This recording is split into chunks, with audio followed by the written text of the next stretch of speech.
新的一周，比特币又跌了5%，按照惯例，山寨币跌得更加惨，尤其是在这一周，大家都担心特朗普会对其他国家加关税，那加密货币股市表现就没有那么好了，山寨币跌得更加的惨。那有一个很有意思的现象，那一些 Made in USA 的加密货币，那我们暂时这样子叫他们，反弹的特别的猛，有一些甚至拉了28%以上，比大盘还要疯狂。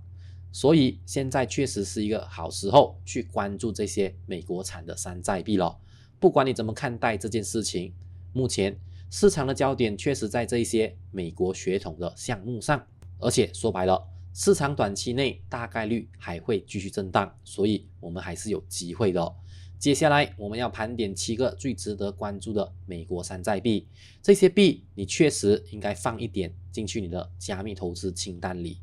如果你是马来西亚的用户，想要使用 Bybit 交易所的话呢，这里有一个好的方法。首先打开 VPN， 避免新加坡的 IP 或者是马来西亚的 IP， 大家可以使用日本、台湾或者是其他支持 Bybit 地区的 IP。那 Bybit App 的链接呢，我放在视频下方了。下载之后点击链接注册，或者是在 Bybit 的 App 和网站上点击注册之后呢，那在 Bybit 的 Referral Code 输入23814，这样就 OK 了。登录之后，你的 VPN 就可以直接关掉了。登入 Bybit 之后是不需要打开 VPN 的，直到你自己登出户口为止。那如果大家有遇到什么问题，可以在 Telegram 群联系我。那我们马上开始今天的内容。好，第一个呢要聊的项目应该不会让人太过意外，那就是 Ripple XRP。上一周 Ripple 遭到了一波猛烈的舆论攻击，那原因主要是他们推动建立一个战略型加密储备 Strategic Crypto Reserve， 而不是市场上一些人主张的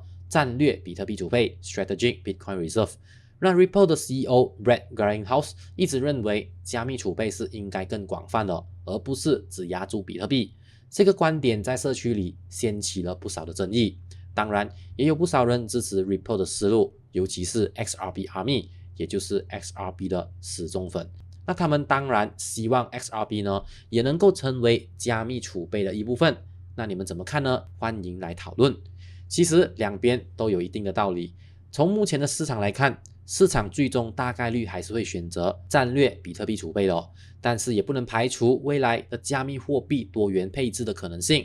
无论这些讨论怎么吵， XRP 的市场表现依然是相对稳健的。本月整体是没有亏钱的，整体来看 XRP 还展现出了不错的韧性，并且没有走弱的迹象。第二个要聊的美国山寨币就是 Solana，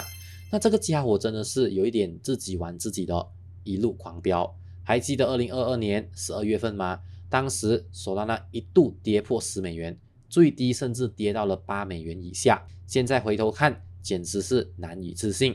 就在短短的2年多的时间， Solana 直接王者归来。2周前刚刚创下293美元的历史新高。如果说加密市场有绝地反击之王， Solana 绝对有资格入选。不过最近 Solana 的表现呢有点疲软，目前的价格是在199美元左右。但话说回来，这依然是话题不断的大项目，而且牛市一旦继续爆发，突破新高基本是板上钉钉的事情。市场上有很多专家和分析师都认为600美金是一个合理的目标，甚至有一些更激进的预测，觉得 Solana 有机会冲到1000美元。那我个人觉得呢，1000美元有一点过于乐观了，但是折中来看，600美元到1000美元这个区间确实有这个可能的。那等到牛市动能恢复， Solana 绝对会是值得关注的焦点之一。第三个要聊的项目就是 Sui Network 了，它可以算是这轮牛市里最强的绝地反击战的选手之一。就在上周末，加密货币市场整体遭到了一波横跌，但是 Sui 的表现相当坚挺，当天直接拉了24%，而且Sui的生态里的其他小币种涨得更加的凶，毕竟这些小币的市值小，弹性更强，资金一推就能飙了。更值得一提的是， Solana 生态的 Phantom 钱包正式支持了 Sui Network， 这意味着Sui生态一下就接触到了1500万 Phantom 用户，曝光度直接拉满。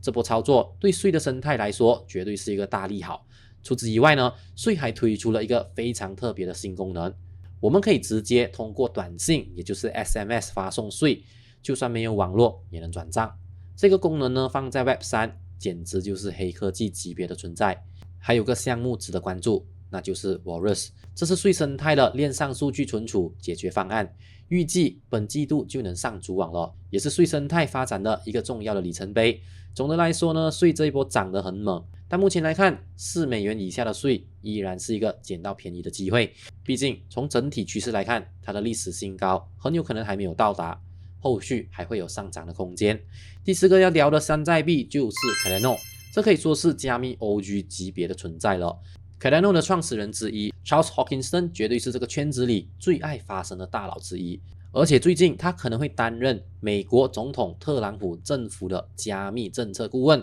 这要是真的，那 Cardano 在美国的影响力可能会大幅提升。与此同时 Protos 硬分叉 Plomin Hard Fork 也上线了，这次的升级主要是为 Cardano 增加治理功能，这可能是一个大动作，因为它意味着 Cardano 的 World at Era 正式结束，而这个时代正是 Cardano 路线图上的最后一个阶段。价格方面，目前 ADA 的价格是在 $0.67，这个月跌了27%，感觉有点惨，但等到市场情绪回稳，说不定还会有一波更大的行情。那第5个要聊的呢，就是 Chainlink， 可以说它是整个行业里那一只操控一切的蜘蛛，织了一张无形的网络，把整个区块链行业都连在一起。那大家都知道 Chainlink 是行业里绝对的预言机龙头 Oracle。 那为什么区块链需要预言机呢？因为区块链本身是一个封闭的系统，无法直接获取外部的数据，而预言机的作用就是充当这个桥梁，让智能合约能够获取现实世界的数据，比如价格、天气、赛事结果，甚至传统金融数据。而 Chainlink 在这个市场的占有率基本是无敌的。不过 Chainlink 呢，远不只是一个预言机，它还推出了 CCIP 跨链互操作协议。那这个东西可以让不同的区块链安全的进行跨链通信和数据传输。所以呢，把 Chainlink 形容成加密货币世界的蜘蛛，真的是很贴切。它不仅连接链下数据，还在链上负责不同的区块链之间的沟通。在整个 Web3 的生态里， Chainlink 绝对是一个不可缺的基建。这也是为什么 Chainlink 长期以来都能稳居主流币的行列的原因之一。第6个美国产的加密货币是 Hedera Hashbar。那这个项目的技术路线跟大多数的区块链完全不同。Hedera 呢，并不是基于区块链，而是用一种叫做 Hashgraph 哈希图的分布式账本技术。简单的来说呢，它可以看作一种区块链的替代方案。Hedera 呢，甚至还给 Hashgraph 技术申请了专利，在整个加密行业里算是独一无二的存在。那 Hedera 的应用场景超级的广，几乎涉及 DeFi、RWA、人工智能、支付、NFT 和去中心化身份 DID 等多个领域，用武之地非常的多，所以它的市值排名也很靠前，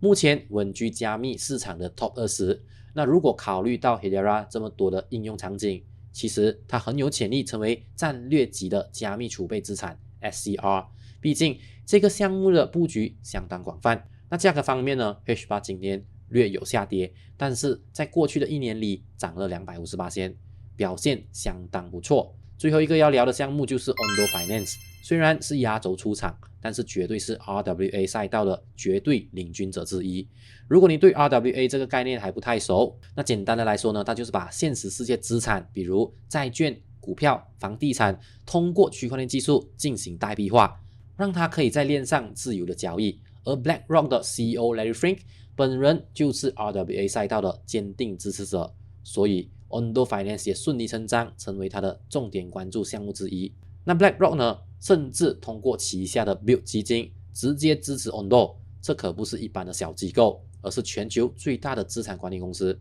他的支持绝对是 Ondo 最大的信仰加成。最近 Ondo 呢还把 OUSG 稳定币集成到了 Ripple 的 XRP Ledger， 这说明 Ondo 的生态正在不断的扩展，而且它的合作伙伴基本都是行业的顶级玩家。那价格方面 Ondo 最近经历了一次的大规模代币解锁，但是价格竟然没有受到太大的影响，这说明市场对它的信心还是挺坚挺的。而且作为额外的彩蛋，特朗普相关的 World Liberty Financial WLFI 也直接投资了 Ondo， 所以从各个角度来看，这个项目值得我们密切关注。